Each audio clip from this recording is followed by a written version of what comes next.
Hi everyone and welcome to this episode of Culture of Paint. On tonight's show we're going to be taking a look at what's caught our eye over the last few weeks in the miniatures painting world.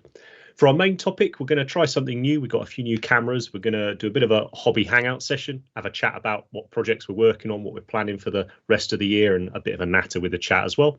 And then we'll close out the show as normal, taking a look at what the hashtag paint cultists have been up to. Culture of Paint is aimed at a mature audience and we might discuss adult themes and use explicit language. Now let's talk about paint.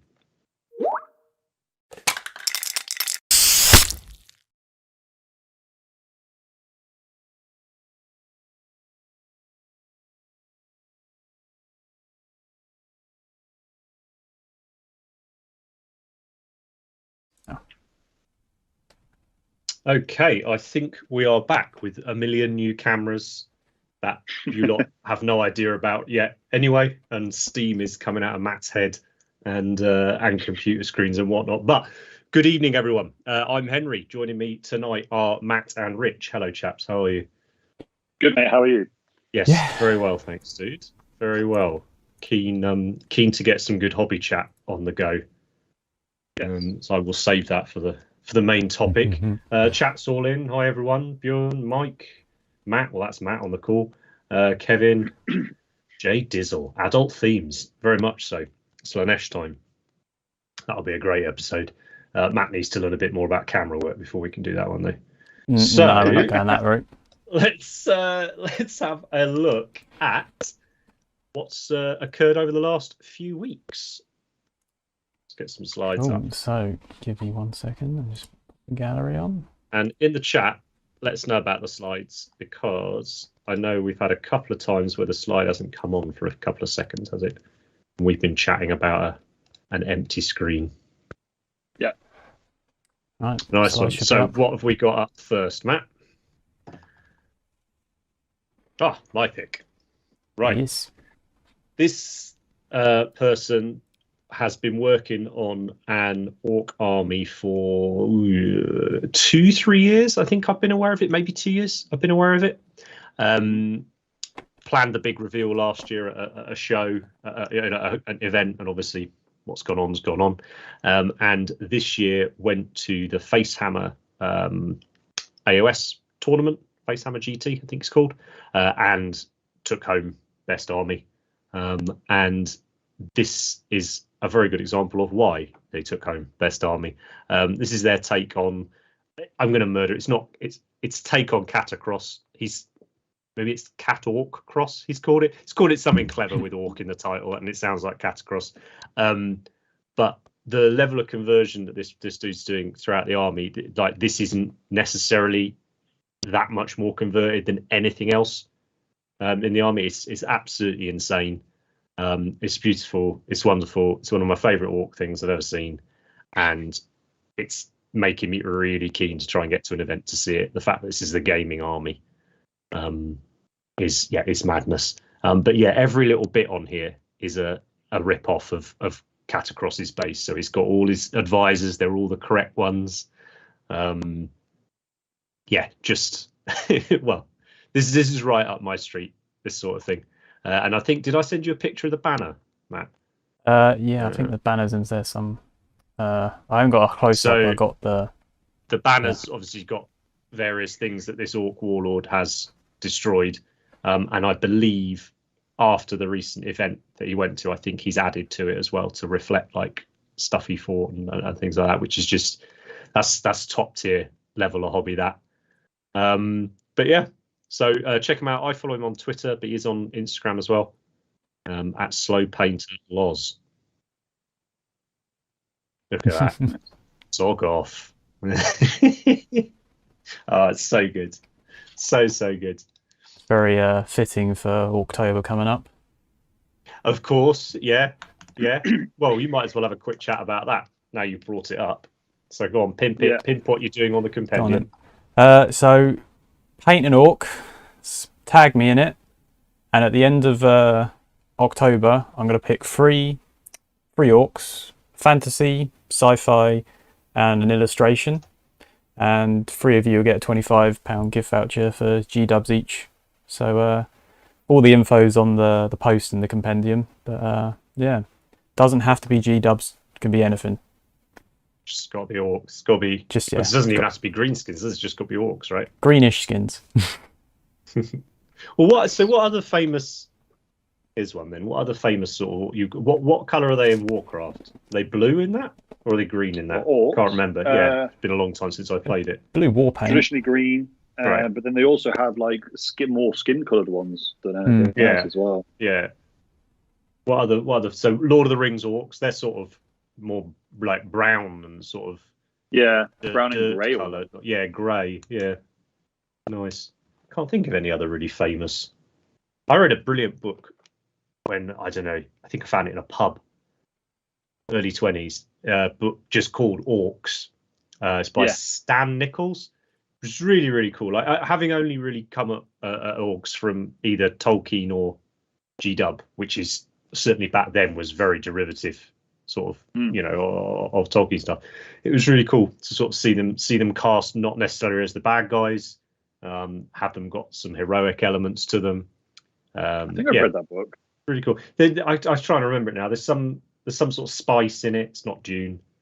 Yeah, there's like some kind of trippy powder that's really valuable.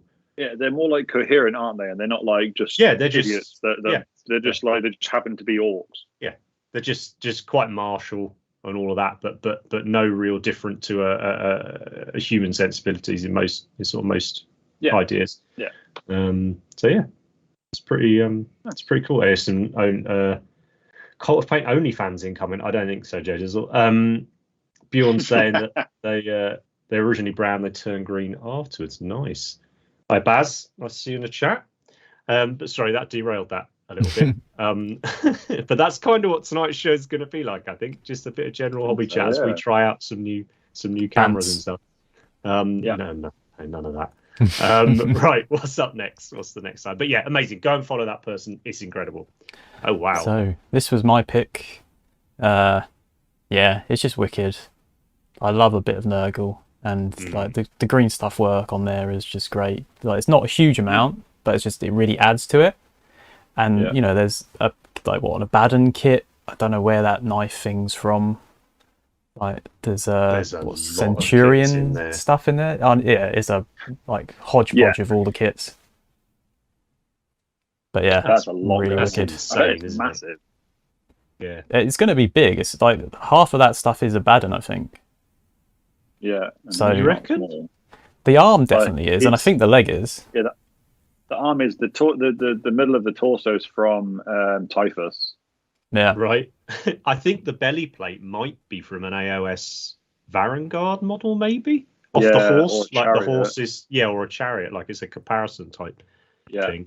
That's very cool. Does this person tend to paint up their conversions, or are they more of a model? There are painted ones on there, but there are more grey plastic than paint sometimes. But to be honest, it's a amazing. lot of people's hobby, right? Is that converting kit bashing? I think he's stuff, more into that than the painting, but he has so much stuff on there, like of just insane conversions. It's wicked.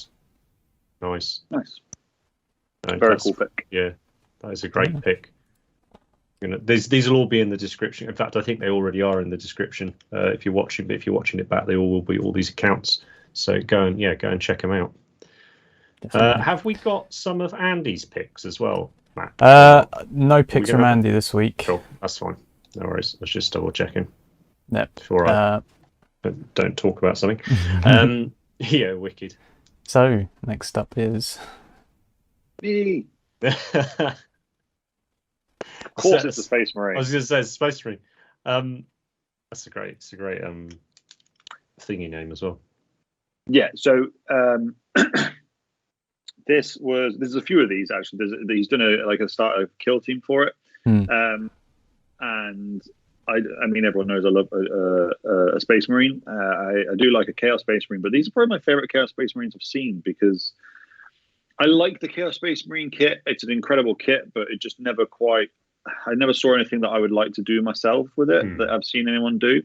But this I really like, and I love metallics. I love Chaos Space Marines. I love the fact he used a metallic base, but then he's gone into real detail, like with the faces and around the mouthpiece and stuff. He's really high quality, and I really like the idea of Kill Team. It's not something I've played yet, but the theory behind that you can do these little really themed war bands that really scratch an itch, I think is something really special. And I think it's something that I would definitely be up for doing.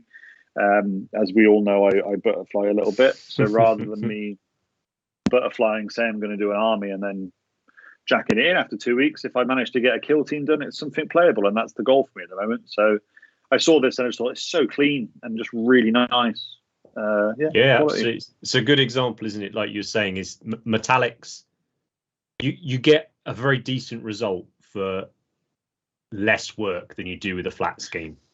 But yeah, it's nice to see that person's gone, right, I've sort of saved a bit of time here.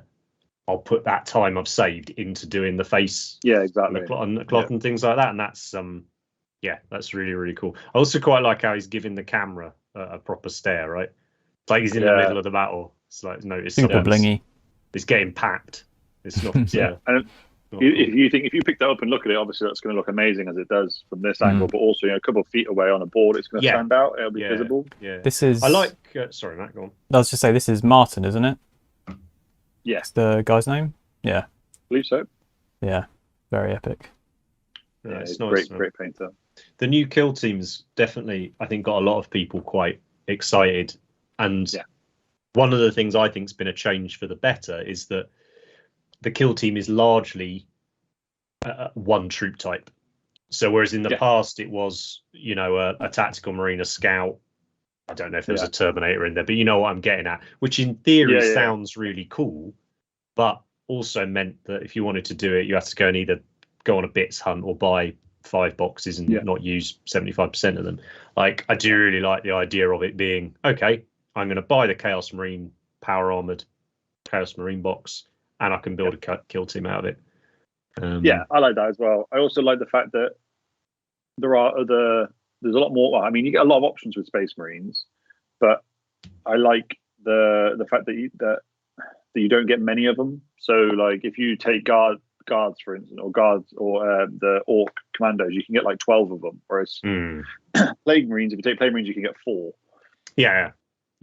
So I think it's a bit more balanced around the fact that Space Marines are supposed to be these epic, insanely powerful superhumans. Bit more cinematic, right, and all that.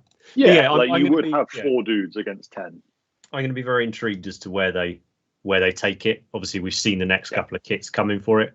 One of them is unique. The Tau, I assume, is a Tau unit that already exists that we just haven't got newer models for. Is it? What's it? Yeah. So we've got newish models, but they're just reposed Fire Warriors, I believe. Oh, well, this shows our ignorance on Tau, but they're just little. Where's Andy with Eden? Space cow things? Yeah, he does know about this one. But yeah, I'm quite excited. Especially if the Krieg and the Commandos are anything to go by. I'm got good feeling about it. Come on, striking Scorpions! Come on, striking Scorpions! Oh, you reckon? maybe. I'd love all Rangers. God, if it was Rangers. I'd just say Rangers is a safe bet, right? I'd have a fight on that. Yeah, nice, cool picks. Guy's good with metallics as well, isn't he? Yeah, he really is. Yeah, he knows what he's doing. I mean, it's just super shiny. Yeah, and really smooth. I like the face, the effort in with the silvers. He's not just done it flat silver and put a wash on it. He's gone back in and he could have been quicker. But I like the fact that I like people who take a scheme and then maybe that would normally historically be really quick and spend a bit of time. It's why I like clears so much, because like clears, you can do models super, super fast, but it's actually really fun to do the clears and then actually spend a bit of time on them because you get some great results. For sure. Nice one. What about you, Matt? What's your... Mine was the Nurgle. Oh, gosh, of course it was. I'm not going to lie. I'm a bit tired. So I might go and have to have coffee in a minute. So yeah, nudge me if I zone out. We do have one more. What we got? This is me too. I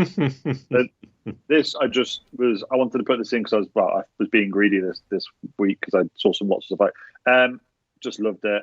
Wow. Super fun, thematic. I love fantasy goblins and orcs, especially cartoony ones. Yeah. And I just love this. It's another fantastic model that looks absolutely minute, but yeah, just thought it was great.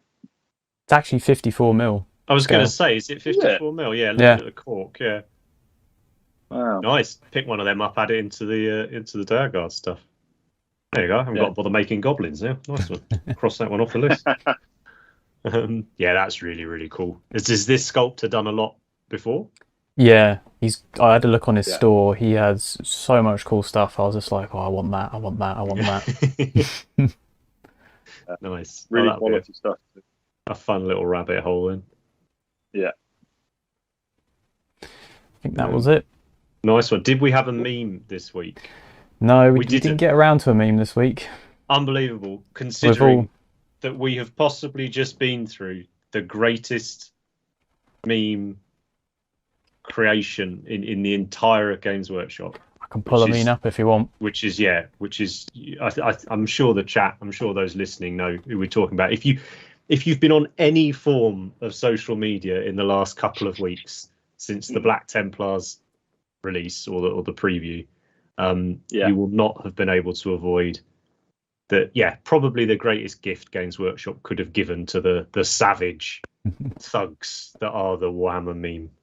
Scrub it What are we calling him? Are we calling him the wiping guy? I've heard quite a few names. Some of them not really repeatable. But yeah, Buffman. I quite like Buffman. Buffman's a good one. That's probably one of the kinder ones. I think we need a bit of like support with this, with the meme of the week. So if any of the listeners find any good ones, do send them to us, because we've not been very on point with the memes of the week for the last few weeks. So I was so against it from the start, this meme nonsense like on this, but actually I do quite enjoy seeing them. When they're going on. Let's have a look what the chat's going on. What's James done? He's broken what? Ooh. So it's taken a bit of a shot. Essentially destroyed his shoulder. So he's planning his new hobby room. People's thoughts on gaming chairs for painting. Right. So you could be a secret lab wanker, like you suggested in the chat there. This is basically the same thing. I don't know for sure, but I assume a lot of these chairs are just OEM things that get rebranded with different stuff on. Pretty much. But I bought this lockdown when we had to start YouTube and all the rest of it, and I knew I'd be sitting for a much longer time. And it's not cheap, but like at the end of the day, if I've been sat in it, I still feel all right. So I like these Secret Lab Titan thingy, whatever they're called. They do seem pretty good, especially I think if you were a larger person, you'd probably find them really, really comfy. But I just want, what's that? There's that really famous ergonomic office chair. That's the one I wish I got, but it's quite expensive, that one. It is really expensive, yeah. And this one's covered in paint, and I think I'd be a bit more upset if that the name's completely gone from my mind now. But yeah, if that had if I got paint all over that one, I might be a little bit more upset. I've been in the same hobby chair for about a decade. It's my old PC chair, and it's like there's half the leather's gone off it. There's where my legs spread. There's just constant. It's just covered in paint.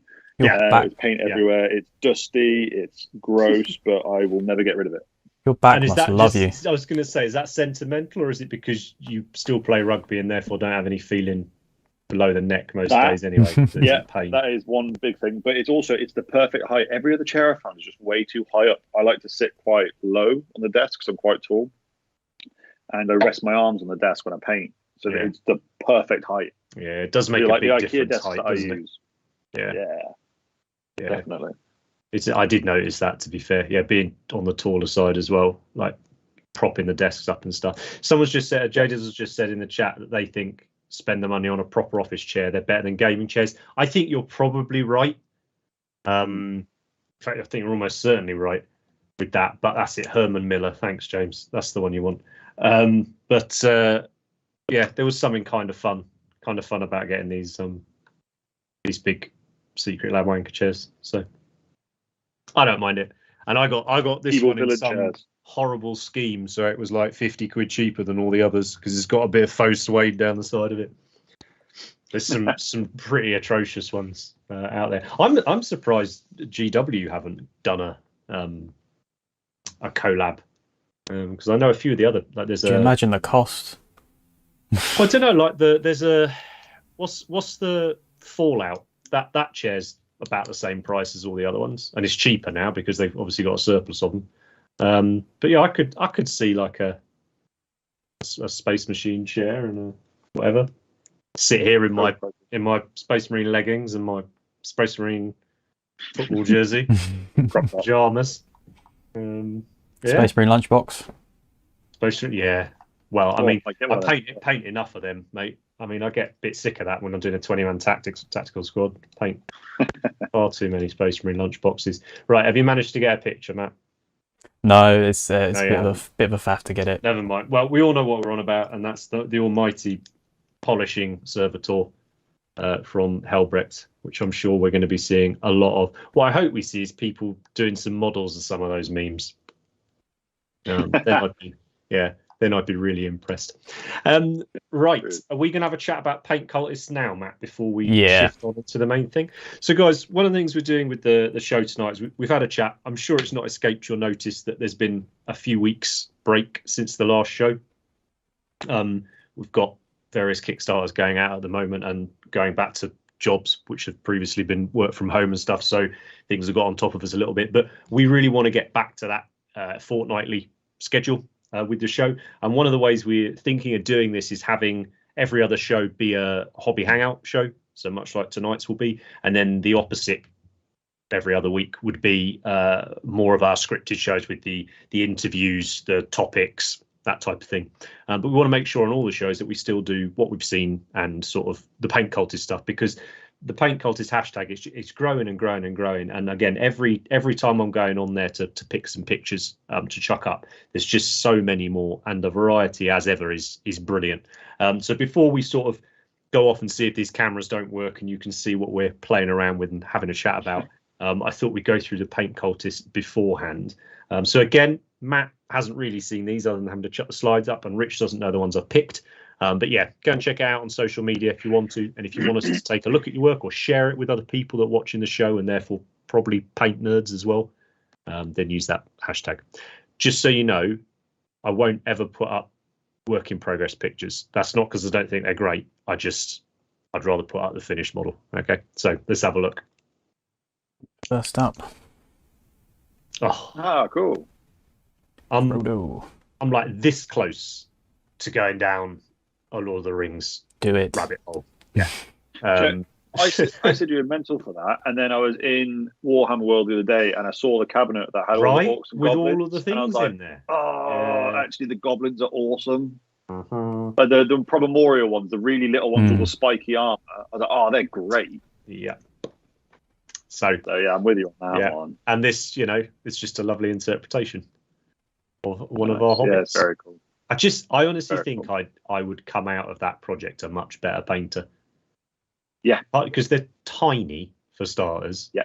And there's just so many lovely textures and colours you can play with. You've got all that wonderful references, be it the films, be it the different illustrators that have worked on the books over the years. I've got an amazing old, I think it's from the 70s or 80s, probably the 80s. So it's a Tolkien bestiary, and it's got tons of these guys that are now sort of really renowned fantasy artists, but there's some things in there from them. I think Blanche is in there. Who else is there from the G-Dub crowd? Quite a few anyway, but it's a cracking book if you can ever find it. But yeah, I just thought Ankel had done a lovely job on this guy. Yeah, it's great. It's the Lord of the Rings stuff with the new Lord of the Rings TV show coming out, I think next year or whatever it is. Of course. I'm wondering whether they will then pair with GW again to maybe do some more models for it. Would be pretty cool. And I think when I watch that, I will then be like, oh, fuck it, I'm going to do it, and then start a Goblin army.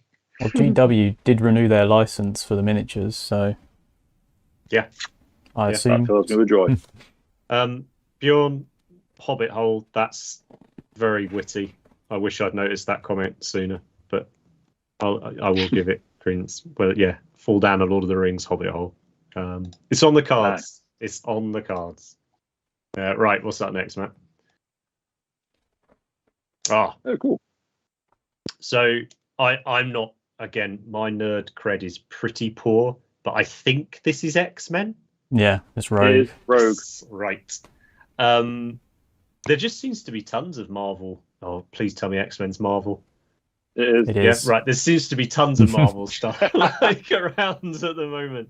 But this, it's obviously the model's nicely painted, but the background is so striking. Like, what a brilliant way to present like your paint job. Yeah. Just it's always a challenge, isn't it, when you finish a model or something and you want to share it, and generally you're going to have to use a photo to do that. And there's nothing bums me out more than when I can't get the photo to get across the model. You know, even if it's not a perfect photo of the model, if I can get the photo where it gets across what I've tried to do on the model, that's all it needs to do, right? But this is just, it's just brilliant.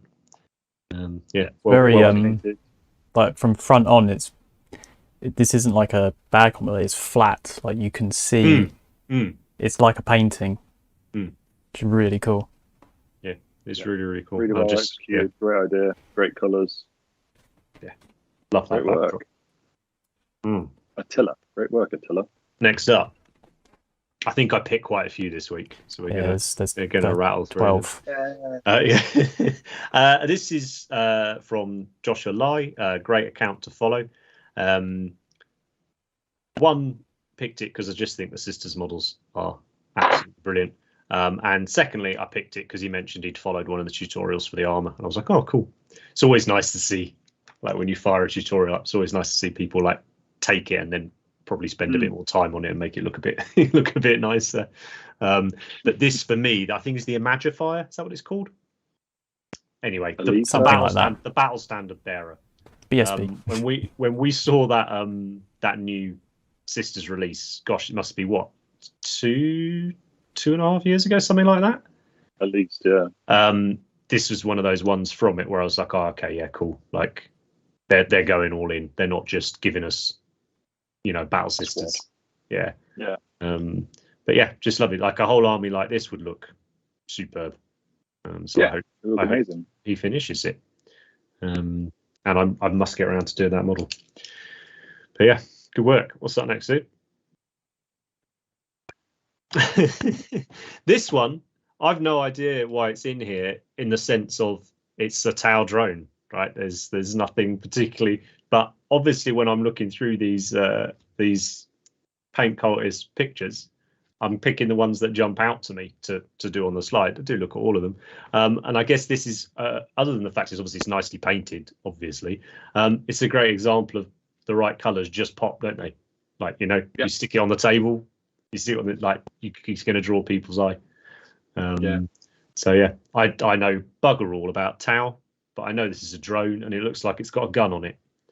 So yeah, I think it's one of the drones from one of the characters, the lady with the forearm suit. Oh, Shadow Sun. Shadow Sun. I think it's one of her drones. Yeah, nice. I love the Tau drones. Nice. They're cool. I think it's a great range Tau. It really is. It's just it came out when I was out of the hobby, so I've got zero nostalgia for it. I've got I've not really other than sort of knowing the Tau suits. Just don't like the Tau Fire Warriors, unfortunately.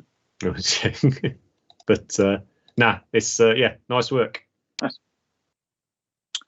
Yes, Joshua is very talented, Bjorn. I agree. It's a great account to follow. Some strategy battle, Middle-earth strategy battle fans in the chat there.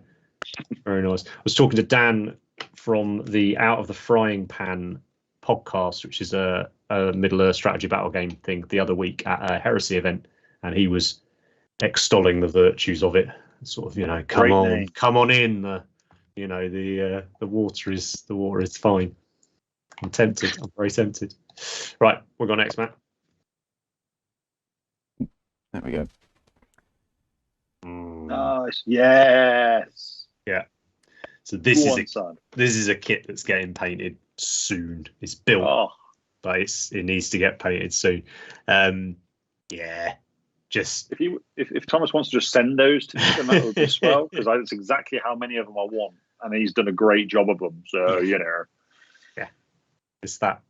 It's there's photos where they're like the before and after type ones, and this is that sort of the before one, which was the kit we had for 15 years or whatever it was, 20 years. Yeah. And this was the new one. I mean, I've gone on the show before about just how good I think that undead release was. And I was listening to a Warhammer Fantasy podcast today, actually, Old World Lives, and they were chatting about Prague, which is a city in Kislev, and I've long had this idea of wanting to do. There's like a tiny bit of snippet of lore about there being vampires in Prague and stuff. And ages ago, me and a hobby group had sort of talked about, oh, maybe we'll do Mordheim, but we'll set it in Prague, and it will be more like vampire. Nice. The walls are all like half made out of people because of chaos and all the rest of it. It's really grim. Nice. And then obviously since this new undead release has come out, there's quite a few. Not these ones necessarily, but there's quite a few of them have got quite a sort of Slavic vibe to them, and I was like, oh, that could work really well for a bit of Pragueheim. So yeah, might be revisiting that. Yeah. But yeah, it's just spot on job, isn't it? This one. Yeah. And 2 Fantastic flags, paint job. so it must be a really good unit to have 2 flags in it. Which More kit's flags, the this? better, I say. This is the Blood Blood Knight, Knight. the new Blood Knight. Ah, kit. right. Yeah. I want to pinch one of it's those amazing. flags for another thing. Oh, I'll send you I my just one, want- mate. I've not used the flag, so you can. I you just can want have the flag. I want an army of them because it's one of the things you can take. So Yeah. I play vampires in AOS, and they're such a fun army to play. I just want an entire army of Blood Knights because it is actually doable. Have them steaming across the board at somebody just would be epic. They were fun to build. Like they weren't like easy to build, but they were a fun kit to build. Yeah. Quite painful, but yeah, definitely good fun. Right, I think there's a couple more, isn't there, Matt? Yeah, there's quite a few more. Yeah, Omni-Man. Omni-Man. So talk to me again. I'm ignorant, but it was a cool another superhero thing, and I thought I better show this. Yeah, Omni-Man is a comic book that they've turned into an Amazon Prime show. It's like a superhero style origin story thing, based around like a young chap whose dad is a superhero, and he finds out that he has superpowers. Nice. But it is brutal as fuck. Oh no! Is it like- a bit like The Boys? Is it a bit sort of like? Yes, yeah, Yeah. very, very similar Nice. vein as The Boys. It's savage, but it's a really, really good, really worth watching though. And this is Omni-Man, and it's a really good incarnation of him. His mustache obviously giving him the majority of his powers. Yes. Is Omni-Man played by Tom Selleck, or? No, he's not. It's the guy who what's his name? That's going to annoy me now. He plays J. Jonah Jameson from Spider-Man. No idea. Right, next slide, Matt. Not the sausage, but it's a cool model. It's really nicely painted. This I just thought I'd chuck in because, as I said, it's nice to see. There's a real variety of stuff on this hashtag, and G-Dub are pumping out kits, like absolutely hammering them out. And I always forget that there was this lovely little lizard drop over the last sort of year or two where they got this cool enormous scenery piece, and then obviously the Croak model, and a great warband as well. so and the little Underworlds thing, and I think this Ken's used, I don't know, but I think those vines are added. I don't think they're maybe they are part of the kit. Either way, Sure. they look really cool. I know they do a vines kit, don't they, that's like that plastic that you can hair dryer in it. It's got a bit of flex to it. But yeah, really nice to see a bit of scenery on there as well. We haven't seen a lot of scenery. Yeah, well, Nice I mean, to see a bit of it.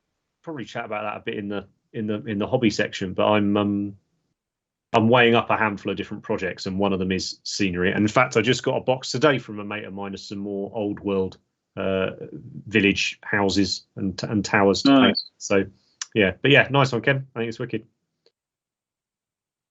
So next. No.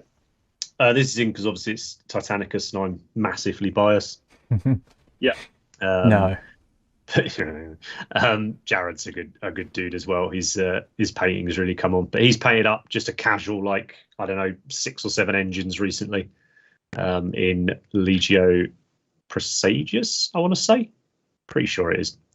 But yeah, if you're remotely on the fence about whether you should buy and paint a Titanicus Warlord, do it. Yeah. Because it's a ton of fun as a hobby project. The painting, I'm not going to lie, I've said it before, I didn't massively enjoy a lot of the painting on my Titans, but I love having painted Titans. Like, on the shelf, I just love them. It's on my to-do list is Titanicus, and it's one of the things that I'm kind of waiting for people in my immediate hobby group to get on the bandwagon, because it's definitely something I want to play more than anything. But the Reaver that I painted is one of the most enjoyable models I've ever painted. And you smashed that out in like a couple of days, didn't you?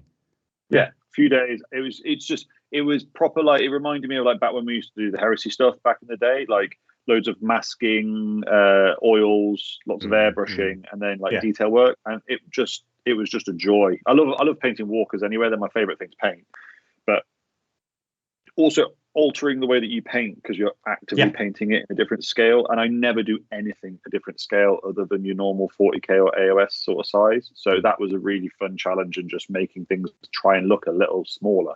Yeah, it is. Great. It's a really we helped host a heresy event a couple of weekends ago with the greetings from the Warp guys, and there was a Titanicus event there. I think there was maybe eight players. I was there, and on the first day, I didn't see the second day, but on the first day, the standard of painting was absolutely mad. Nice. You know, all of them were fantastic, and I would say 4 or 5 of them would walk best army in a lot of, if that quality was transposed to something else, you know, they'd absolutely walk it. I think for me, like, having been at a number of events now over the years, and we've been asked to judge various best armies and models and so on, I think for me the highest level of hobby, or perhaps the most consistently high level of hobby I've noticed, has been in Titanicus and Age of Sigmar. I think Heresy is generally very, very good standard as well. Yeah. But I would say those two have really stood out to me over the last 2 years. Just that, well, a bit before, because if we ignore what's gone on the last 18 months or so. There's something about, I don't know whether it's because the models are really new and therefore, you know, people are excited to paint them. I don't know whether it's just that those game systems and the events I've been at for those game systems encourage sort of an all-in approach to the hobby or whatnot, but it blew my mind, the event. Like, it really did. Like, just and the quality of the tables was fantastic, and it was just like, this is how you get someone into a game. Like, if you show them this, they're all in straight away. Like, you know, give me some of that action. Absolutely. But yeah, so that's why it's in here, and obviously it looks really good. But it does. Paint more Titans. Right, is there one more, Matt, or are we done? There's 2 more. 2 more. Here we are. Oh, where's Andy? Honestly, I know this when is you partly need to talk about purple elves. Yeah, I felt guilty about sort of being selfish with some picks. I thought I'll chuck an elf in for Andy, but I also thought, what a beautiful palette this person has used on this. It's just right for the model, isn't it? In my opinion. I suppose it's sort of a bit like cherry blossom colours, maybe. I don't know what it is. It's the favourite palette I've seen used for this mini. Yeah, very cool. I like the link between like the colours that you use for the flowers on the bottom, links with like the gems and the handles of the blades and stuff like that. Links it all really well. Absolutely. I imagine if the rest of the army's done like this, I imagine it looks absolutely cracking on the board. Like, really, again, it's that. This is AOS. This is elves in AOS. And you'd look at it and you go, okay, I get it. Right, I get it. I mean, obviously you get it because there's a bloody great cow mountain and, you know, flying fox and stuff. But color palette is so important, I think, for getting that impact with your army and getting the vibe across. What you're going for. 100%. And this person, I think, is just absolutely nailed it. So very nice. Right, final one then, Matt. Hey, proper old school.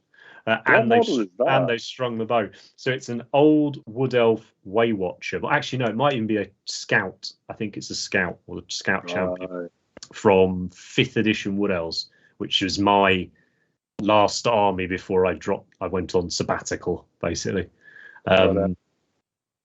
There's, again, talking about possible upcoming projects. I'm like, I do really fancy a sort of Oh, this to me is old Hammer, if that makes sense. It might not be old Hammer for some, but for me, like 4th, 5th edition is mine, and it's before that big aesthetic change happened. And yeah, Wood Elves is just, I mean, dude, stripy trousers, loads of colours, that clump foliage. Oh, it's just just love it. Yeah, the clump foliage trees, and then some coin to show how big it is. It's not big, is it? No. But just little things. Oh, I love it. Like stringing the bow. It's just, really tickled me, this one. And again, it's a nice paint job. So cool. And it looks like the person's just done it as a, happy little project. It's not like it's been done for gaming or anything. I've got a real hankering to paint some stripy trousers, It's gonna, stripy. That's going on the notepad. Has to be a dwarf then. Do a Titan stripy trousers. Now you're talking, Rich. You're an ideas man. I like it. I can work with that. Right. So before we get derailed with that nattering, how does painting one of these differ from a Space Marine, for instance? Do you, Adam, in the chat, were you referring to the Titan? I know there's a delay, so I'll keep an eye on the chat for the reply on that. So if you want to get your work featured, so use that hashtag Paint Cultist thing. I always look at all of them. So I'll pick a good handful of them to show on each show. If you ever want to get in touch with us to promote a subject that you'd like us to talk about, or feedback or anything like that, we're on all the usual platforms. We're not hard to get in touch with. So by all means, do get in touch with us. We want to know what you guys would like to see and hear from us. So let's give a go at this, the hobby project idea.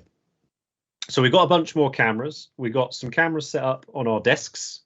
And I thought we would just flick through and have a bit of a natter. We're getting towards the last quarter of the year now. Myself, I'm coming towards the end of 2 projects that I've done, my Titanicus project and my Cruel Boys for AOS.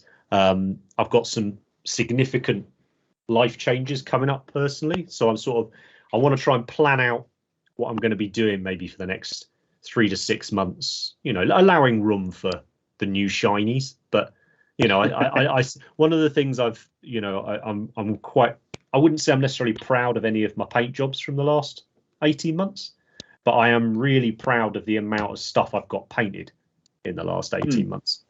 It was wicked to have my first ever game of Age of Sigmar with a fully painted army against a fantastic bloke, Ben, from the Two Piece podcast, against a fantastic painted army up at Warhammer World. I mean, it couldn't have been a better introduction, and that was, part of that was just slogging through and getting it done. So it's definitely changed that. But so to that end, I want to try and pick a few projects and go, right, this is getting finished. This is something I want to get finished within a little time frame. So I thought I'd have a little sort of chat about those, and I thought I'd see what you were both up to as well. And Matt, I'm going to throw you under the bus straight away. Oh no! Because I want you to talk about this October thing a little bit more, because you're going to do some orcs for it, right? Yeah. So I'll bring up my hobby camera. This is where everything will go wrong. The entire stream will die, and we'll see you in a couple of weeks. I can do this. There we go. Well, I can see it. There we go. You can see. I can see it. Both of them. So, October. It's the month of the orc, and so what was it? December 2019. I was like, I want to do a grot tank for GD 2020. Obviously, GD 2020 didn't happen, but I did build the grot tank. Let's go that way. Let's bring some light on it. There we go. That's all right. I think our aim with these cameras on our work desk is not to try and sort of show you perfect visuals. We'll make sure to sling up pictures when Matt does finish this. So please do all badger him about it. And so I want to do an October sort of campaign to try and push myself to finish it this month, which I think is probably a bit ambitious. And what better way than to put it on the world to see and to hold me accountable? Absolutely. Yeah, I picked up that orc mech gun literally just for the grots. Yeah. Because Do you it remember? needs. Was it Forge World did at one time? You could get about 20 odd grot orderlies, couldn't you? Could you? From because they did them with all the different mech guns Forge World did and the different orc vehicles. There was an incredible range at one time. Most of it's gone now, I think. And when it went, obviously, it's quite sad. But then they did the last couple of plastic orc releases have had, like Matt's just shown there, they've had some brilliant little grot crew models, whether they've been attached to a character or whether they've been like the mech gun kit is for bits, which I think is all orc players care about, right? Is amazing. Like it's I assume that's still how orc players work, is you just buy all the kits, open the boxes, and then just build things. Yeah, throw away the instructions. Yeah, my whole thing with orcs was like I would basically compile all the models from other armies that I'd started and not finished, and glue on some random orc bits and go, cool, it belongs to the orcs now. Right, so I'm going to jump in now then, because speaking of like using things that leftovers from other projects, where are we? It's going to be horribly wobbly because I've stuck this to a lamp. It's just going to move everywhere. But tough shit. That's what you're getting for tonight. I've got a lot of heresy stuff left over from various heresy projects. And I've wanted to do Badab. The Badab Wars for absolutely ages. And a group are keen to do it. And my plan is to use my sort of leftover Marines from my other heresy projects, and I can use them for to get some Astral Claws done for Badab. But the reason I'm keen to do Astral Claws is there's a list where you can basically, the majority of the list is going to be militia humans. And obviously the new Krieg models come out. They're amazing. So one of the things I've been playing around with is just having a look at sort of how the scales work with things like that. It's pretty nice, eh? And the reason I've been building these dudes, obviously because this isn't a heresy dude, is I will be doing a series of videos on YouTube, just like I've been doing their heresy recipe series. I'm doing a series of free videos on there for all of the Badab War chapters, and I think I'm going to use these Space Marine Heroes Terminators for it, because to do the Tyrant's Legion list, which is what these guys are for, you need very few Marines. They basically just stand there in the background and shoot these guys in the back of the head if they don't do what they should be doing. So yeah, that's me jumping and sort of looking for a way to use up, you know, some old bits and bobs from old kits. Like I never liked in Heresy mixing armor marks particularly. I just like the visuals of one armor mark.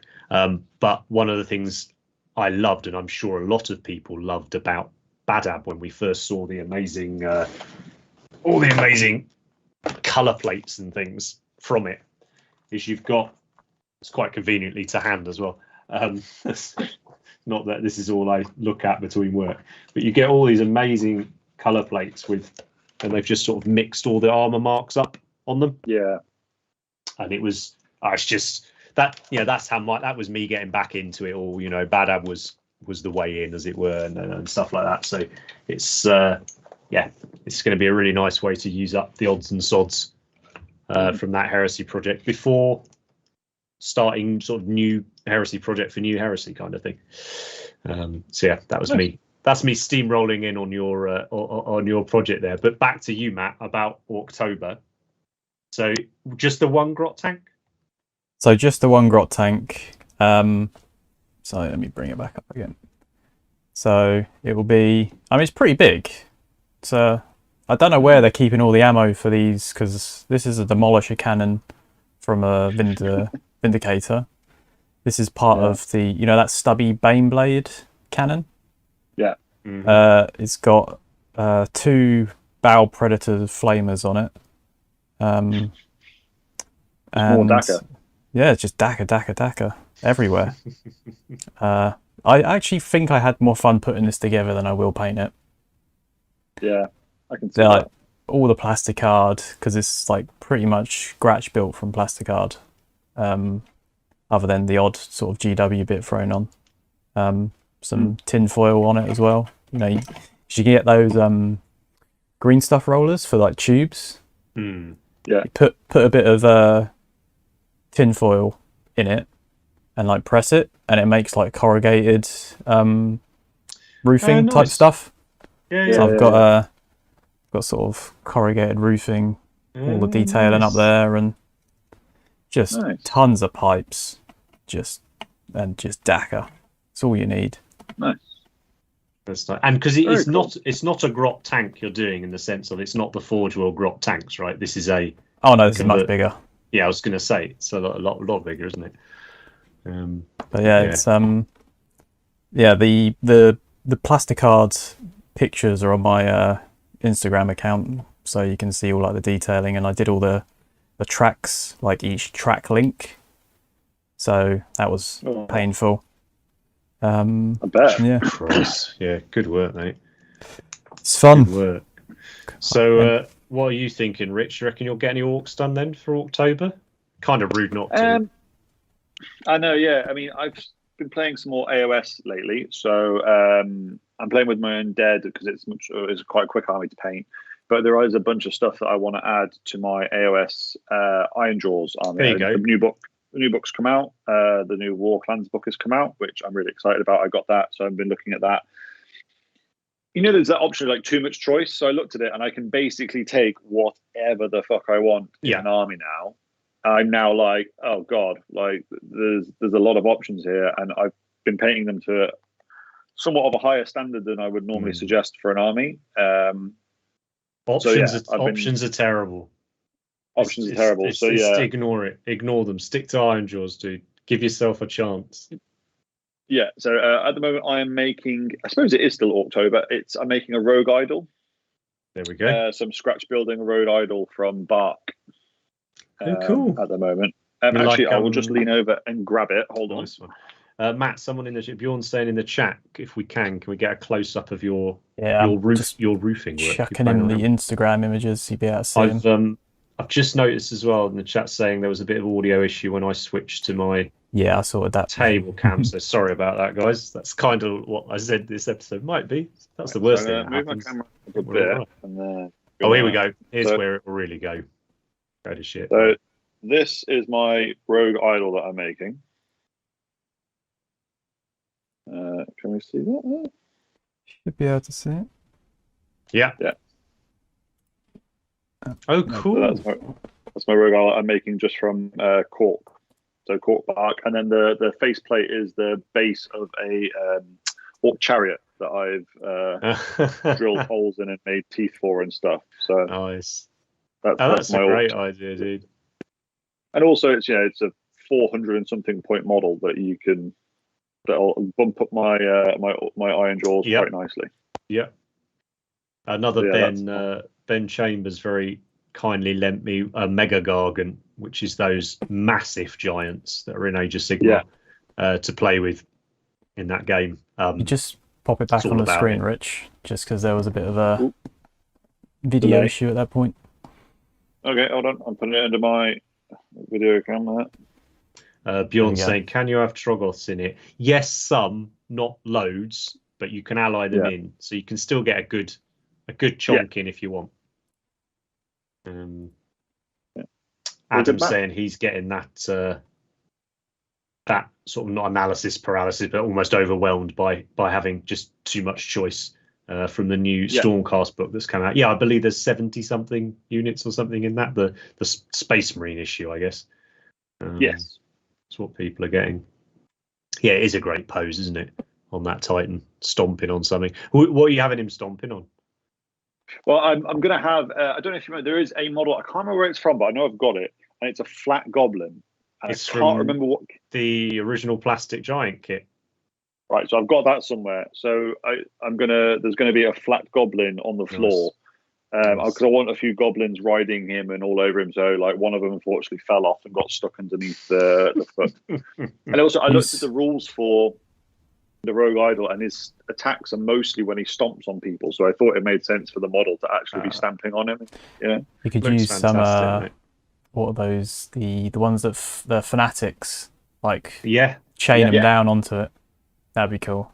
yeah. So they're swinging around him and stuff. Yeah. and So, I think in that kit you get another squished goblin as well. oh, nice. Yeah, I believe so. Yeah. give you a, So that's give what you a that's couple. going to be. Because I've got my orc, my iron jaws is about 1,000 points now, roughly, give or take. And then that's going to take it up to. I need to do that, and then I'm going to add my the wolves, the goblin riding rules, the Underworld's warband. So that Yes, it makes it 1,500, and then I'm probably just going to leave it there for now. very cool. Yeah. I like it, man. So what's going on in the chat then? What's everyone working on there? And also, I thought with these hobby hangouts, it's a nice chance for if you've just got any random hobby questions that perhaps don't warrant a massive great Q&A, just like, oh, I'm looking for this paint, or what's your favorite glue, or whatever like that. Do feel free to fire it on. My hope is that as we get more confident and comfortable with this setup, again by doing it every once a month basically, and getting with the cameras, is hopefully we'll sort of relax into it. We'll start hobbying, perhaps not pay as much attention as we should, and a few things will slip out. So we might get a few nice little nuggets of info and sort of sneaky peeks and things like that. You never know. Let's have a look. Hopefully get some painted. Yes, Adam, get some painted during October. Good idea. Yeah, and there are many tutorials on the Cult of Paint channel, I believe, for orc skin, and I still haven't decided what I like for orc skin. I think that Commando is my favourite that I've done so far. That was good. But yeah, I'm not settled. But I've got to see that Cruel Boys army through. Like, I don't like it. I'm not happy with it, but I've got to see it through. So I've got that, and also because I've just spent a flipping fortune on that big bird and a few other units. But yeah, will get done. AOS Araby stuff, nice. An archer and a fire elemental. Oh, I think I might have seen your archer test model. Actually, that's really, really cool. Benjamin asking, would you favour other pigments, AK or MIG, for instance, over Forge World powders? Personally, no. I think any of those brands are equivalent. There is definitely a thing with the quality of your powder. Like if you just get really shitty like dollar store pastels and just grind them up, they aren't going to be as nice. But I've got 4 or 5 different brands of the sort of your main hobby brands, their pigments, and I'd say they're all as good as each other. So all I would say is just go for the colour that you want, and go with it. James, working on the Assault Marines from the Imperium magazine. Yeah, this Imperium magazine, they've got this like subscription thing, however it works. Seems like an absolutely insane what do you call it, deal. Yeah, absolutely amazing. I saw some the other day when I nipped in to get the new White Dwarf because I wanted those wolf transfers. So they do go out of stock pretty quick, so you have to be like on them. Yeah, I'm fairly sure there's not that many hobby painters in my little town, so it's fair. My little Smiths, my little newsagents, there's usually a few left. So. So I've got the same thing there's a co-op next to the gym that I go to, and it's always in stock there. Yeah. I'm loving how many people are starting orcs. This could be good, Matt. There could be plenty for October, you know. There's money in it. Do it. there's money in it. You don't get into this hobby to make money. So, I don't know, £25 shiny voucher. Oh. Imagine the paint you can buy. Yeah. The single paint. Have you bought any good paints recently? Either of you? Or chat, even? Peridot Alchemy. I've been... Scale 75. It's a lovely colour. Liking... Was it... It's the Vallejo, the model metal colour stuff? Metal colour series. Yeah. Very nice. Very, very nice stuff. Proper shiny. Yeah. It is. It's wonderful in the airbrush, that stuff. And it's good with the brush, but I find it separates out very quickly. Very quick. I think that's why they put that little metal ball in. Yeah. But I find if I'm using it with my brush, I need to literally have one dot on like a normal palette. Like if I use it on my wet palette, it's game over. Like just all going everywhere. That's all metallics then, because I picked up the Dark Star metallic set a few weeks ago now. Treated myself. Wanted it for years. I used to just steal Andy's, but I got my own finally. And they're just the best metallics. They're my favourite metallics, I should say. For me, they are perfect. I'm so excited to do the next 3 or 4 projects simply so I can use the new colours with it. Bjorn, sorry, say Matt. I was going to say, here's a question for hobby chat. I kind of want to put that as a trailer onto the grot tank. Yeah. Would that look good? Oh, dude, the old Orc stuff, they used to have trailers on the back of their war tracks and stuff. Absolutely. Which camera is that on? No, I want that one. Because the back of it's like, I didn't really go to town on it much. I kind of ran out of ideas. And obviously I'd have to make a new plinth because it's too small. I think that'd be cool. That'd be really cool, mate. Tractor trailer really type thing. Absolutely. Doing a nice way to use that massive kit you've just bought. Yeah, I mean, I'm doing something I shouldn't ever have to do with orcs. I'm having to read the instructions. Oh dear. There's if you look, there was a World War II tank. I think it was called the Crocodile. It was like a flame tank that had a trailer on it. So that'd be a good reference if you wanted to have a look. Yeah, do one of those old Kevin Downey type models where he took that dragon wagon into GD. The Churchill Crocodile, yeah. Someone else in the chat's just mentioned that, Rich. Very That's nice. The badger. What have we got there? Dark Slimy Grime. Yes, Slimy Grime Dark by Mig. Love it. Yeah, used it on the Cursed City stuff. It's cracking paint.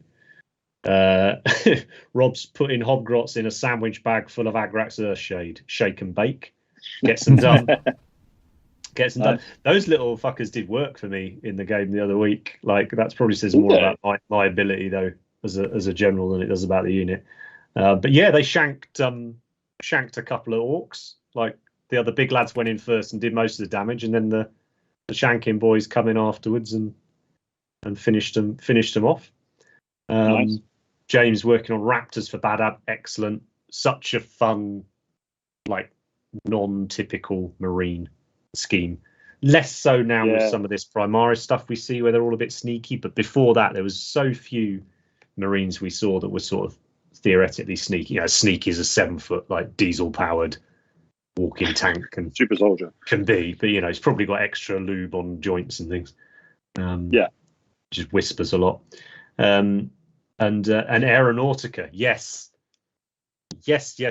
Also, given the resounding success that the Aeronautica tutorial was on YouTube, I think still our least watched video.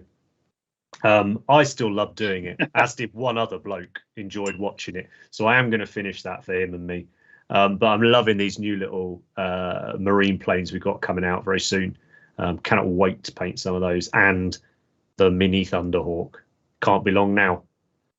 Can't be long. It's out by the next show. Expect them on little cotton and drawing pins from the ceiling in here. Technically it is a plastic Thunderhawk. They've got exactly what they wanted. Yeah, this is very true. It's like Titanicus, man. Like I'd love to buy a big resin Thunderhawk or even plastic one that's 28, 32 mil scale. But that's going to take me frigging ages to paint. Whereas I can get one of those mini ones done or a Titan done in a week or two, and it's on the shelf. I do that whenever I go into the Forge World shop at Warhammer World. I'm just like, I get one of those. What's that massive one? The Marine, not the Thunderhawk, the big one, the Stormbird. Yeah, I think that'd be so cool.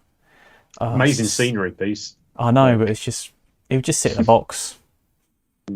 It's just too big. Yeah, I hear you, man. I hear. What's Bobby saying in the chat? He's enjoying painting his Sisters of Battle Army. Planning on adding some green stuff to them after this weekend's Masterclass with Barry Watkins. Nice, Bobby. Yeah, so we're hosting Baz this coming weekend at Firestorm Games in Cardiff. I think our fastest selling class ever, possibly that one. Very, very jealous. I'll be there for a couple of hours, but I wish I could make the whole weekend. Yeah, it's, I can't wait to see what people come away from that class with, and I will make sure we get Baz back for a few more next year for sure. It's been actually, I suppose, yeah, that's worth saying. We did our first class since COVID began. Nice. I did an introduction to airbrushing last Thursday. Yeah, it was just so lovely to be back teaching, you know, in the flesh. Do you know what? Having done the tutorials for a year or so on YouTube and Patreon, and done a bit of private tuition, albeit online, the spiel was all there. Sort of, and if anything, I think it was better.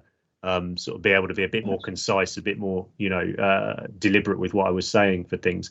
But it was just so nice to be able to give immediate feedback to questions, like sort problems easily without having to say, okay, send me a video of this, or what do you mean by that? Like, and just little like intro to airbrushing is always great fun, because it's usually a 50-50 mix with people on that class of people that have never airbrushed and don't own one. So they come and use my kit, our kit. We've got a bunch of ones for people to use, or they're people who've bought an airbrush, clogged it up a couple of times, thrown it in the box and thought that was a waste of a couple £100. Yeah. It's so lovely to see sort of people at the end of that pretty intense evening class, like going away going, yes, I can do this. I can go and watch tutorials. I can go and watch, read videos, go to read articles, go to classes and stuff. It's it's pretty rad, man. It's pretty rad. So yeah, and then coming thick and fast now over the next sort of 6 weeks or so. Got a bunch more classes coming up. Nice. Right, what else is going on? Yeah, mini fire raptors. Oh, James, it's gonna be so good, mate. It's gonna be so. They're also not that small. Like I freaked out about 3-4 months ago. I suddenly got really scared that they were going to stop doing Aeronautica, and I thought I'm going to have to do it. So I bought one of each of the Imperial plain boxes just in case, with no plan to really when the fuck I was going to paint them. But they turned up, and I've got them out of their boxes to put them in another box basically and put them away. But they're big. Like they're not these diddy little. I thought they were going to be like micro machines, if anyone remembers that. Yeah, I remember those. Kids toy. But they're big old models. Like they're really fun to paint. What comparative to what size are they like? What are they looking at? So, gosh, I would say give me a sec, but my room is a bit of a mess with all Kickstarter stuff at the minute. And there's ones I can't. Yeah. So I would say your Arvus lighter, right? Which was, albeit it's a 4-jaw one, but that's a tiny little like 5-10 man human transport, which you'd imagine would be teeny tiny, right? Is probably about the size of the Terminator. Do you know what? You've asked. I'm going to get them, Rich. That's the whole fucking point of this type of show. So have a natter while I go and find some. It is funny how, like, if you see something, there's that fear that it's going to go away and they're not going to make it anymore. So just buy it and put it on a shelf. I did that with a dwarf army because I know Cities of Sigmar is still a thing, but I was convinced that the dwarfs would disappear one day and they'd never come back. Like, not the steampunk dwarfs on their floating ships, like your classic big bearded shields and axes style dwarfs. And I was so I bought an entire dwarf army that is now sitting in a box, so that when I inevitably want to do it at some point, I can just get on with it. That impulse buy. Very true. Very true. I mean, I've been wanting to do them for such a long time. Like, it's one of those armies I started I liked so much when I was a kid. Yeah. That I thought, you know what, one day I will do these. So I thought I'd just bite the bullet and get it. I'm sure I'll get around to it at some point, like all the other armies I've started. Okay. Lol. What a miss. I was just saying how I did what, you said you bought all the aeronautical stuff. I've done the same thing a few months ago with all the dwarf stuff. Oh yeah. I was considering doing that very thing today, Rich. Great. I do want to paint those dwarves one day. Yeah. Yeah, the kids are so nice as well. I've forgotten how nice they were. So I'm going to switch to the hobby cam now, so hopefully the audio doesn't go to shit. No, I fixed that. So the Marauder is probably the biggest plane, other than one of the Orc ones that they do, but that's a Terminator, quite a big Terminator as well next to it. But as I was saying, even the little Forge World Harvest Lighters are, they're a good size. So yeah, these teeny tiny planes are not that teeny tiny. But the nice thing is that makes them a really enjoyable painting project. Like I'm really looking forward to that. Just creating a little Imperial Navy, probably with no intentions other than sticking them in the cabinet next to the Titans and looking cool and waiting for the day Epic comes out. Nothing wrong with that though. I managed to get, before they sold out, I managed to get one of the Forge World Airfield Titanicus tiles. So I need a few for that. And I've just picked up a 3D printer and I've signed up to Grimdark Terrain, which does loads of amazing sort of 8-10 mil sci-fi terrain and stuff. So there's some nice little airfields for that to include them with. Nice. But I don't know. I've always liked like World War II planes and stuff, but I've never really known anything about World War II history or anything like that. So, and a lot of the Imperial planes are riffs on those World War II planes. So it's pretty cool, man. Right, I've been missing loads of questions while I've been mucking around trying to get these tiny planes out. I noticed 2 in there that would like legit questions as well, so I will try and find them. So you're going to commit to getting that Rogue Idol done then, Rich? Yeah. Going to do my best. It's weird because I'm juggling different projects at the moment, obviously, because it's me. I've been playing AOS, but like the hobby group that I kind of interact with the most is all about 40k at the moment. Now, annoyingly, I've got a very nicely painted 1,000-point Blood Angel army for 40k. But everyone that I'm playing or will be playing against is got Marines of some sort. Well, paint the baddies. Exactly. So we've already got a Blood Angels player.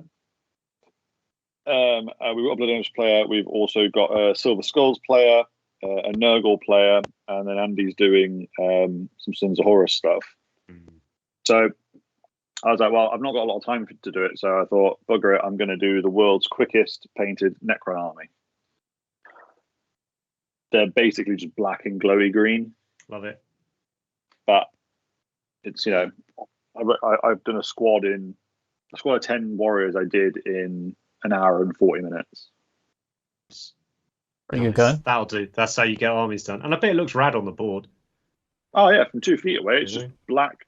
There was a piece of artwork, a really old piece of artwork, and then the Necron was literally, the whole thing was just black.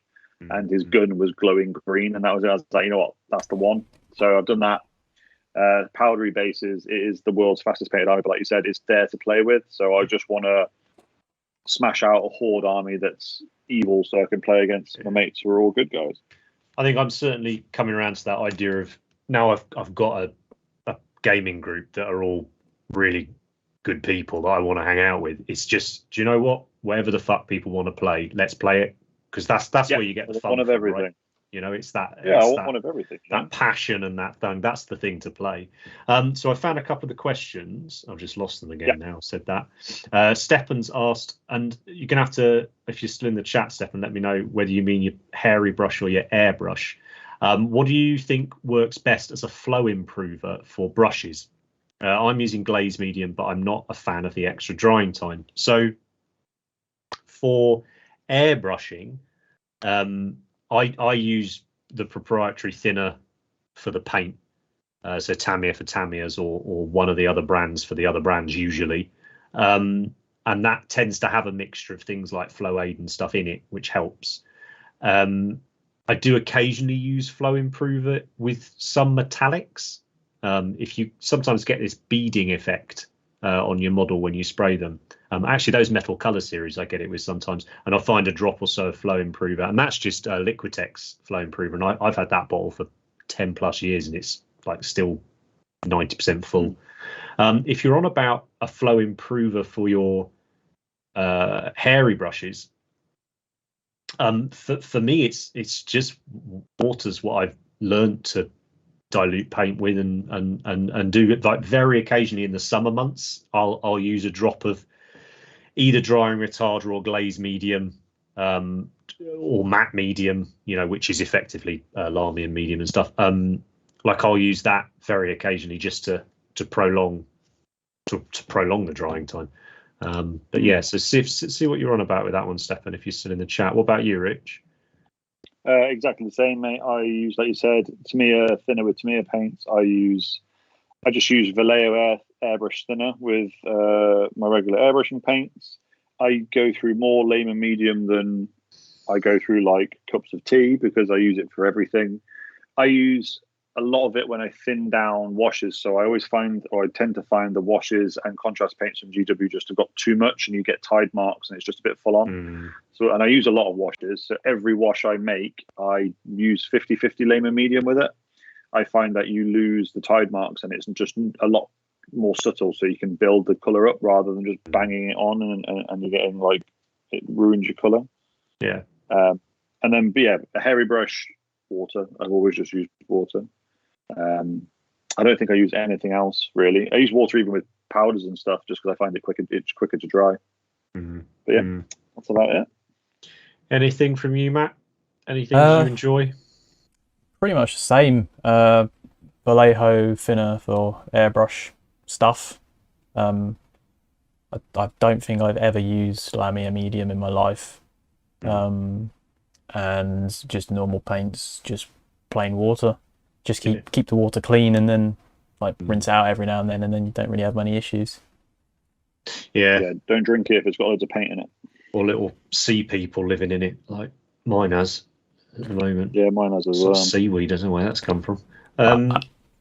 Sorry, Matt. You said? I was just going to say I haven't used my wet palette in a while, and I forgot I left a piece of nastiness in there, and you've got all that like organic... that's going in the bin. Black mold. Get it in the bin, mate. I'll send you another one. Doesn't matter. I'll send you one. Like, get rid of that, mate. You don't need to be breathing that rubbish in.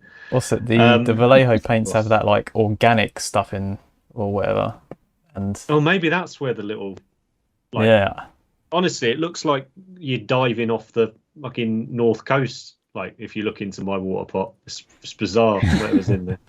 Come back into the office after like a week, and like the water pot has turned into a civilization, and they've just discovered like the Industrial Revolution sort of thing. Stefan's just saying it was with his hairy brush. Yeah, so I think all of us just used water and got used to using water, but. You're going to hear people say, "Oh, if you use Lamian medium," which again is just acrylic matte medium.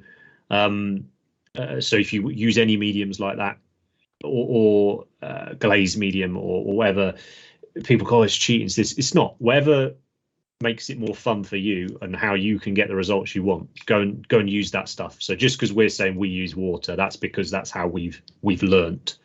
But there's certainly nothing wrong with using the variety of other mediums that you've got out there. Explore it a little bit. Yeah, have a laugh with it.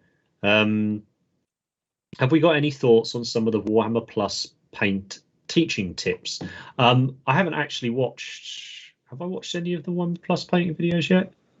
Don't think I have yet. I think it's a great idea.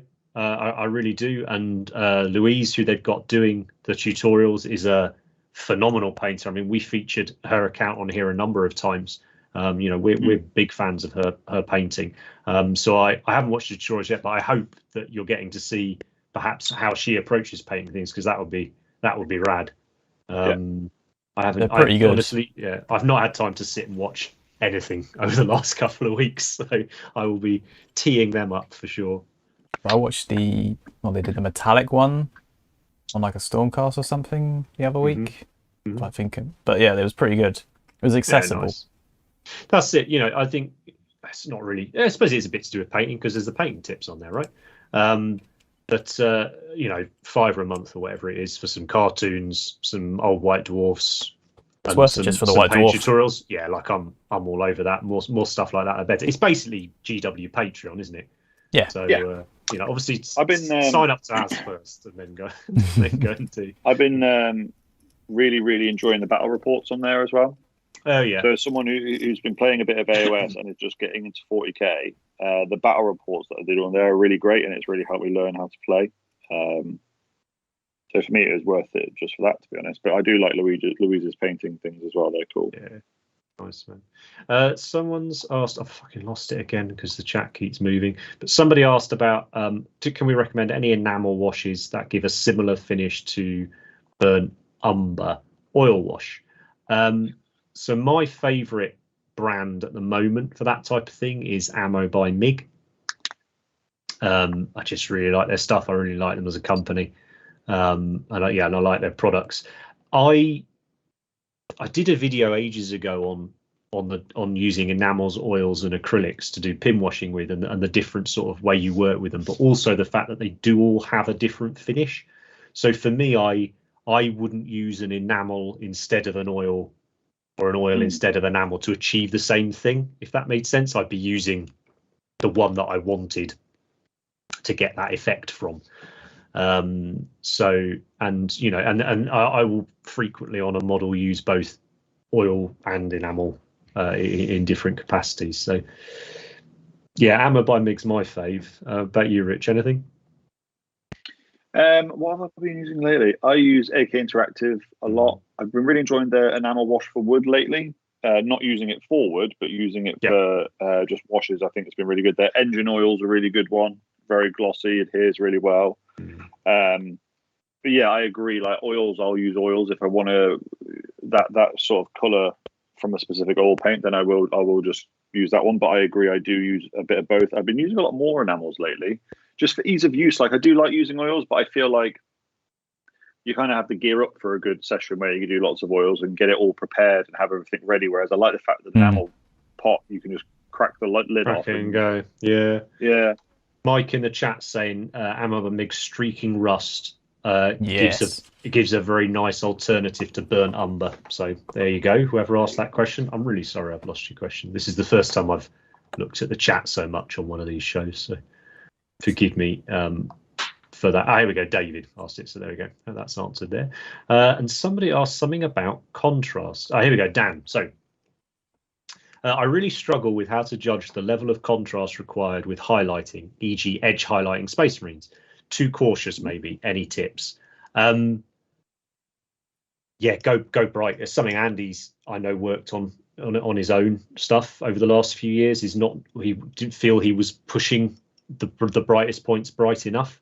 And I think a mantra that we often talk about in classes and stuff is it's usually a hell of a lot easier to dull something back down or tidy up an edge highlight that's got too big than it is to brighten things up later on down the line.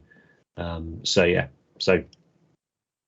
that would just do you know what we've said it before on painting ones, like go too far. It's so much easier if people come to you for tuition or painting tips.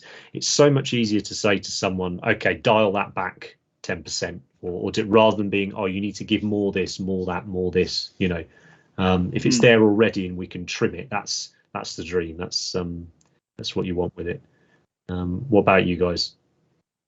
Yeah, I agree. I think it's so sorry, go on, Matt. You go. No, you go first. I think I agree. I think explore a little bit, try different things out, see what you think works for you. I think depending on what you want from the model, that would depend on the amount of contrast that you're putting in. So, like if I'm doing something really grim dark, I don't worry about it too much because it's speedy and it's dark and there's lots of different layers of paint and stuff. But if I'm specifically trying to make something quite high contrast, always go a little bit further than you think, and especially if you're doing it, say for instance you're airbrushing it to start with, it's going to look a bit over the top because you've got no other elements that are involved on the model yet. So one of the things that I found is I would airbrush, say, a Marine or a Marine Walker or something, and I think, God, I've gone way too far with this contrast. Put all the other elements in, oils, all those different things, and that would knock it back. And then I'd think, oh, I actually kind of wish I put a little bit more on. So I'd always go a bit further, knowing that all the other elements I add to it will knock it back a little bit. Yeah. What about you, Matt? Yeah, I mean, you can always knock it back. I tend to, I probably don't take the right approach. I I go to a point and then I add all the other elements, and then I go, it needs more, and I just keep adding it until I get to where I want it to be. It's probably not the right way to do it, but it kind of works for me.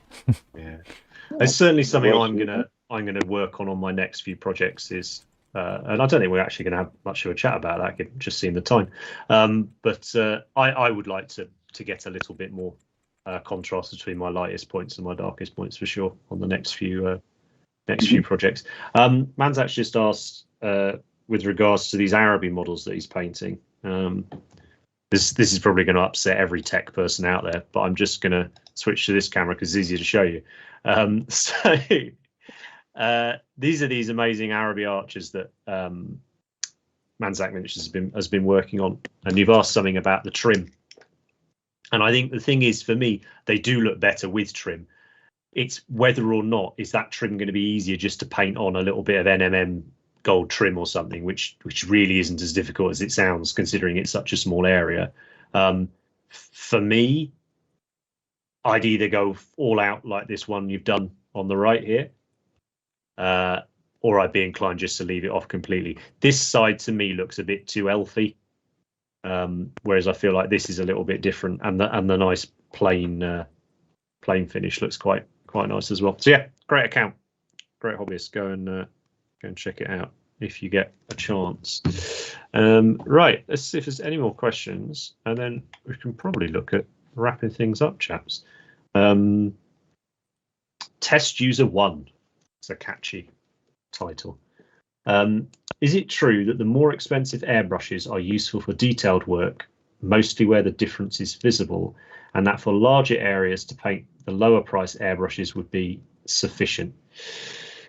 We probably haven't got time for the full answer I'd like to give on this one. The difference between a crap, very cheap airbrush and a £200 or so airbrush, which really is the most expensive you need to go for our hobby and what we do with it, it's going to be to do with the quality of the parts so that they're made from, and the quality of the machining of those parts.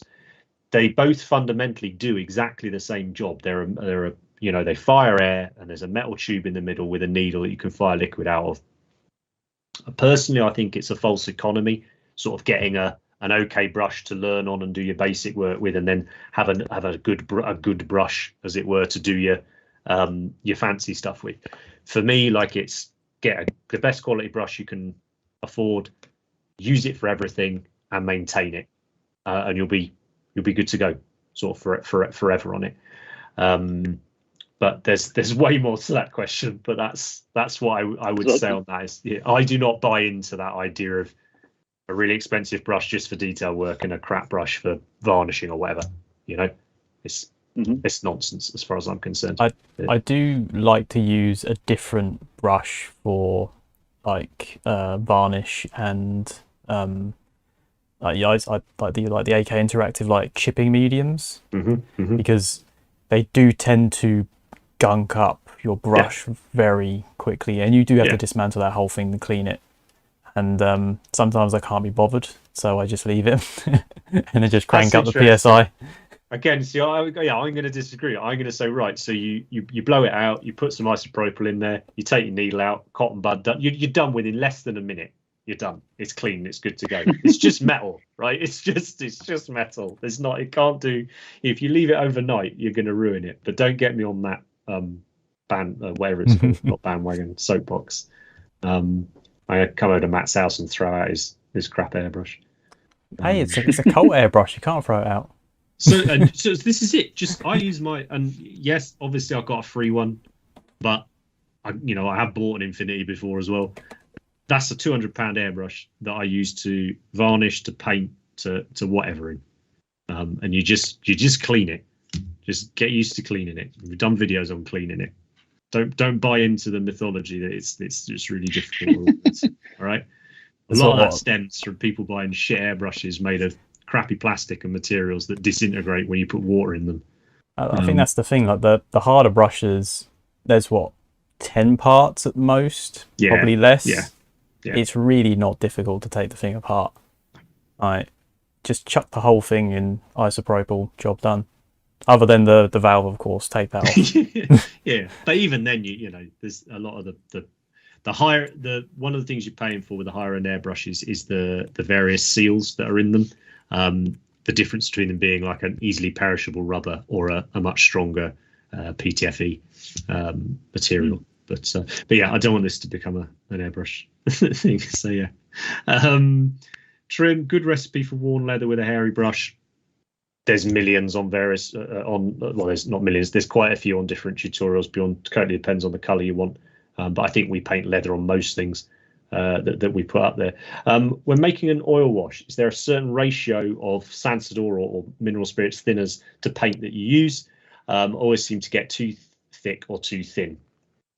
No ratio at all. It all depends on what I want from the wash. You can have a thick wash, you can have a thin wash. All I would say is start off too thick and then add more thinner, because otherwise you're going to end up with like a bucket of wash, and all you need it for is for like 2 little panels or whatever like that. But one thing I do often see is people over thinning their oil washes, and oil paint, just like any other paint, it'll get to a point when you thin it where it will split and it becomes useless. Another reason why it's good to buy a better quality oil paint, because it won't split so easily. Very true. Don't use Vallejo airbrush thinner on oil paints. Worst idea. I've tried it. It just there's something about it just separates the oil just too much. Use the Sansador stuff. Mike's saying there, cheaper brush for enamels because the spirits ruin rubber washers and valves. Yeah, that's fair to say. Like the better quality brushes, as I said a minute ago, you'll have the seals that can deal with the solvent bases that are in some paints. But if you're just planning on only ever airbrushing with, do you know what? No, if you're planning on airbrushing, get a Harder and Steenbeck Evolution. it's amazing. It's a perfect brush. All right, it's just great. Get a cart. There's no need for anything else. It's pretty, but there really isn't. You know, all the gear. If you love a bit of flash, get the Infinity because it's the best looking brush out there. But anyway, thinking of investing in some Scale 75 paints. I primarily use Vallejo model color. Is there any benefit or major difference between the two brands other than Scale just being super matte? I mean, the very matte finish to them is their thing. That's their USP. And it's certainly worth saying that their Scale color range is very different to their Fantasy Games range. Their Fantasy Games range doesn't have a matte finish at all. It's very, very highly saturated colors, lovely for glazing with, awful for base coating with on the whole. What I would say is, I mean, I use quite a few Scale 75 paints. I would never consider base coating with them. I find that I would use a Vallejo model color or a Games Workshop base paint or a monument paint, something like that as my base paint, and then I'll use Scale over it, or I'll mix them together. But I think it's worth saying as well with the Scale 75 paints, I wouldn't consider as user friendly. I think we've said that beginner friendly. I would say, yeah. We've sort of spoken about that in the past. But that doesn't mean don't give them a try. But also, if it's just the fact that they have a matte finish and that's what you like about them, you can always just add some like matte varnish into your paint that you already have and you like that color. There's nothing, you can always, if you just want to try that.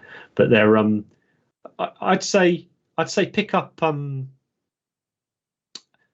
I quite like their browns. There's some nice browns in there if you want to play around with leather and stuff. So maybe they'd be a nice one to pick up. And I also really like their metallics, although obviously they don't have a matte finish and they behave differently to all the others. But I do enjoy the Scale metallics. So Rich, you said you picked up Peridot Alchemy earlier, didn't you? So yes, they're really nice colours. So we often say on classes like nearly every brand of paint has some really good paints in it and some really shit paints within it. So just sort of don't limit yourself necessarily to one brand because you're missing out. Try some stuff, but also there's just because one person thinks it's amazing doesn't necessarily mean you'll enjoy using. We disagree and argue on different paints on daily basis almost, because there's things that we just like because it is a benefit to the way that we paint, and whatever we were doing that day, it just happened to benefit it. It's just trial and error mostly. We think of many paints we've tried over the years and liked some and disliked others, that you just sort of try loads and then you kind of bring them into your inner circle of paints almost and go, right, I like this one, I'm going to use it regularly, and it becomes like a staple. That's a perfect segue, and I think we'll finish up on this question, close the show out. But Bjorn's asking, if we were stuck on a desert island, I'm assuming not together, because then we could have 9 paints. So let's say we're on separate desert islands and we've got miniatures and whatnot, and we could only bring 3 different paints. What would you bring? Come on, quick fire. Don't overthink it. Rich. I would bring a black, a white, and a Sotek green. Black, white, Sotek green. In a nutshell, why? Black and white because you just got options, I think. And it's also, you can kind of paint anything with a bit of black and a bit of white. And Sotek green because it's my favourite paint and it should go on everything. Nice one. Good answer. Cheers, Mike. Cheers, RG. Thanks, guys. What about you, Matt? I have a very similar answer. I was going to say black, white, and Mephiston red. Oh, very nice. Even though I can't see red. Yeah. What colour's your grot tank, Matt? Red. Yeah. Looking forward to October. It's going to be... Evil Suns. It's always got to be Evil Suns.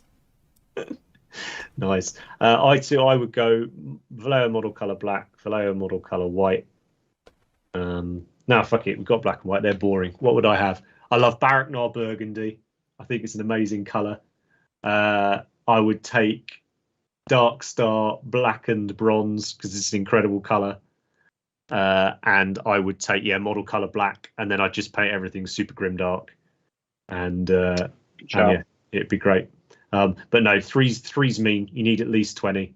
What you need is a few hundred that you use 10% of. And then fewer. But no, I hope that's super quick, Rich. Blood Angels, orange or pink for the highlights? Orange. Yeah, orange, yeah. Okay, no, fair enough. Andy, I know, is a fan of the going into the pink rather than into the orange with it. I think is both look fantastic. But no, that was tons of fun. I think we'll wrap it up there, guys. It's been going a fair old while. Thanks ever so much, chat, for joining us and feeding us some good questions. I hope you've enjoyed this format. Let us know if it's something you want us to do. It's like I said, we're planning on doing it. It's sort of one of these once a month. And with our work situations changing, it may be that we don't have a regular night anymore that we do the recordings. We may even look at starting to do the odd, say, Saturday morning show and things like that. But what we'll try and do in the future is post a few days in advance about when we're going to film and stuff, just to let people know, because it is a hell of a lot more fun when the chat's in there and giving us things to do. But Rich, Matt, thanks ever so much. I think it worked pretty well, man. And have you managed to get anything done each? Rich, you got anything done? Yeah, I've been painting the helmet of a Wraith Knight. No, Wraith Lord, sorry. Wraith Lord, lovely, classic kit. What about you, Matt? Finished that tank? Oh, God, no, it's going to be forever. I have been the laziest. I've only just cut out a single grot. Good man. And taken the mould lines off. That's a ton more than I've done. I've written English, strippy trousers, audio and second cam. That's been the extent of my hobby this evening. Stripy trousers. That'll be, I'll go to sleep tonight thinking about stripy trousers and what I can paint them on. But thanks again, chat. Thanks ever so much if you're watching the show back. Again, let us know what you think. Let us know what you'd like us to cover in the future. If you do need to get hold of us, you've got all the usual things that I spoke about earlier: Instagram, Twitter, website, email, all the rest of it. We massively appreciate all the support. So from me, from Matt, from Rich, thanks ever so much. And we'll see you next time. Ciao.